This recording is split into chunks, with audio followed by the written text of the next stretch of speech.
Hello everyone. This is a video to talk about a plan that we made today in the video conference for one of our composition questions from the second paper, full of composition questions. And in today's conference, we took number 5. I'll just read it out. Alternative facts and fake news are just other names for propaganda. Comment on the current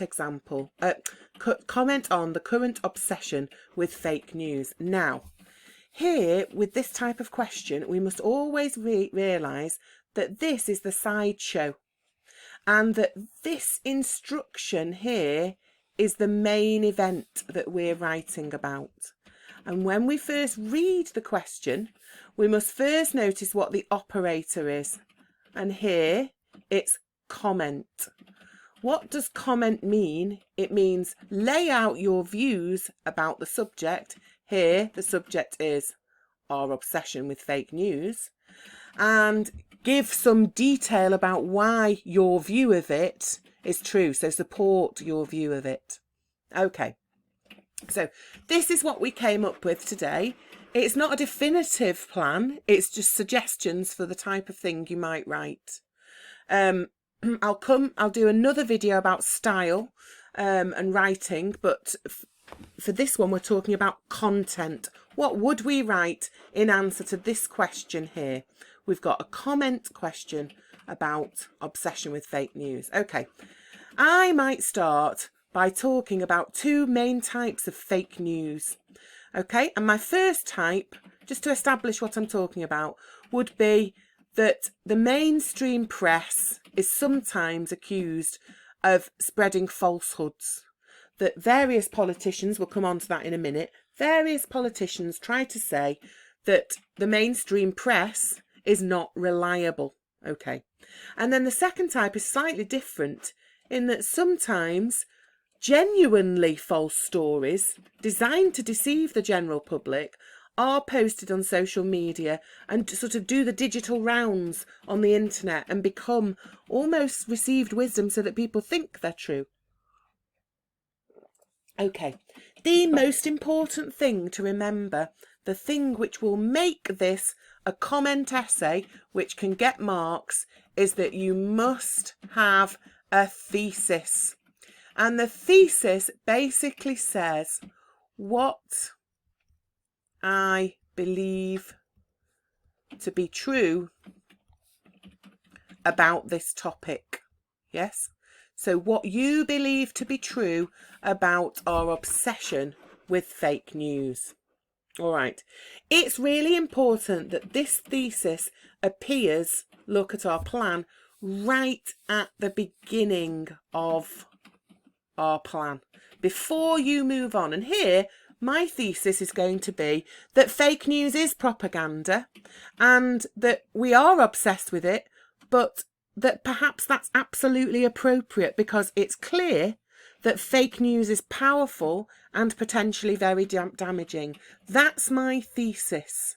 I believe we should be obsessed with fake news because it is propaganda and it is everywhere, and it's a damaging, very powerful phenomenon. Okay, when I've laid out my thesis, I then move on to my comments. So here, look, this one would be quick, this first one, because if we notice, a lovely comment came from Marcel, lovely comment. It is about fake news and propaganda, but it isn't about our current obsession, and so we don't want to stay on it for too long. Okay, so we said fake news is not a new phenomenon, not a new idea, and that an example of this is the way Hitler spread fake news and the horrific consequences that resulted from that. That would be a lovely, almost like a little transition into the theme, that we've seen evidence of it before, that we're familiar with it. Okay, then my 2 main comments would be as follows. President Trump. I can't write about fake news without mentioning the United States and President Trump. If I wrote a composition about fake news without Trump in it, I wouldn't get the marks I deserve. It wouldn't be a good composition. Okay, so here, President Trump constantly and consistently accuses the mainstream media of misrepresenting him. He tries to say that all their questions, all their comments about him are false, and that they cherry pick the information they want to present to put him in a bad light. By doing this, fake news undermines the freedom of the press, because if we can't trust them, there's no point in having them. And it allows him to rewrite history as well. He can say, I didn't say that, or you're only showing that excerpt and it's not accurate. And in this way, he manipulates the public, which is in turn the very nature of propaganda. So I would deal with Trump first and his constant accusations that the mainstream media is fake.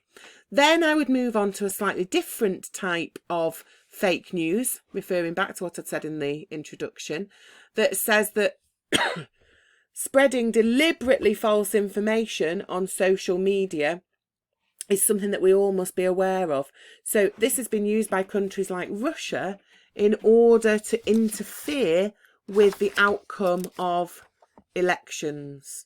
Now, we also had an excellent point, I think it came from Killian in the conference.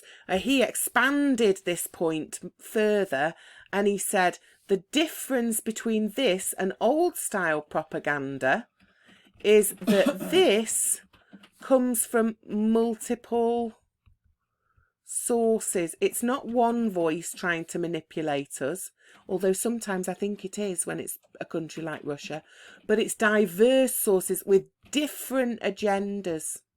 And in some ways that makes it even more dangerous and even more difficult to filter out what's accurate and what's inaccurate. Okay, so that would expand that point, question 3. Then I'd be ready to move on to a conclusion.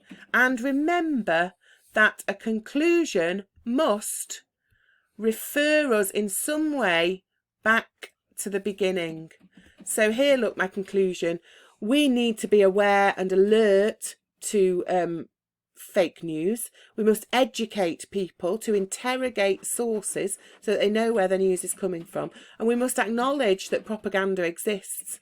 Only now it isn't flyers and leaflets falling from the sky or newspaper headlines. It's digital. It's on our airwaves. And as such, it's more pervasive. It gets to us even more easily through many different channels and much more of the time. Okay, so that's a summary of what you might plan to say in this particular composition about fake news. I hope that's useful to you. Check out the other videos because I think they'll also help people that couldn't come to the conference or people who had technical difficulties. Okay, thanks for watching. Bye.